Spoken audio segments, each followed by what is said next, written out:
আমি যে তোমাদের সাথে আমার স্ট্রাগলের কথা শেয়ার করি, সেটা আমার স্ট্রাগল, আমার দুঃখ না।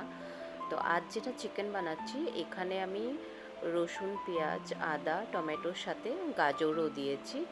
তো হ্যালো সবাইকে, আমি মাল্লিকা। আজকে আসলাম আবার আরেকটা ভিডিও নিয়ে। আশা করি তোমরা সবাই ভালো আছো। তো আমার স্ট্রাগলের গল্প তোমাদের সাথে শেয়ার এই জন্যই করি, কেননা এখানে অনেক মা আছে যাদের লাইফেও কিনা অনেক স্ট্রাগল ওরা করে, সাথে বাচ্চাদের পড়াশোনাও করাতে হয়। কিন্তু এই জন্যই আমি বলি যেন বাচ্চাদের পড়াশোনার দিকটা যেন কোনো কিছু অসম্পূর্ণ থেকে না যায়।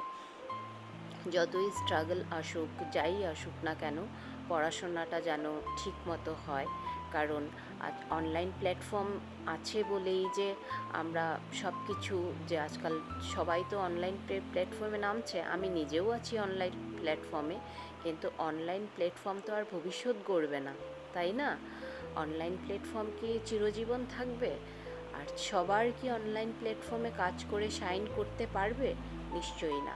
কিন্তু পড়াশোনাটা যদি ঠিক মতো হয়, তবে সেটা কেউ কেড়ে নিতে পারবে না, সেটা নিজের কাছেই থাকবে, আর সেটা দিয়েই ভবিষ্যৎ গড়া যাবে। সেই জন্যই আমি আমার স্ট্রাগলের কথাগুলো তোমাদের সাথে শেয়ার করি।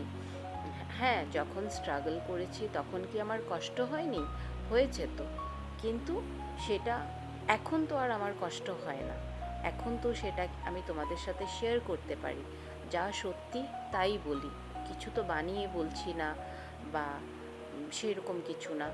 এক্স্যাক্ট যেটা আমি ফেস করেছি সেটা তোমাদের সাথে বলি, শেয়ার করি, যাতে তোমরাও শুনে একটু মোটিভেট হও।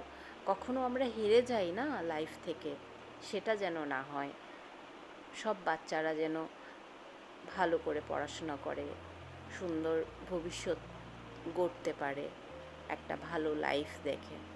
কারণ এডুকেশন থেকে ইম্পর্ট্যান্ট তো আর জীবনে কিছুই হয় না। যখন এডুকেশন থাকে তখন সব থাকে, টাকা পয়সা, গাড়ি বাড়ি সব থাকে। তো সেটাই তো শুনে এসেছি না, ছোটোবেলা থেকে। গাড়ি ঘোড়া চড়ে সে পড়াশোনা করে, যে এরকম টাইপের কিছু একটা শুনেছিলাম।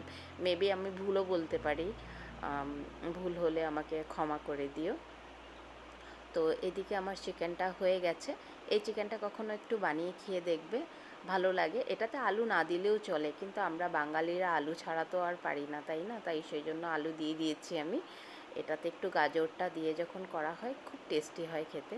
কখনো বানিয়ে খেয়ে দেখবে। আমার রান্নায় সেরকম স্পেশাল কিছু না, তাও দেখাই আর তোমাদের, কিছু কথা বলি, গল্প করি। ধন্যবাদ।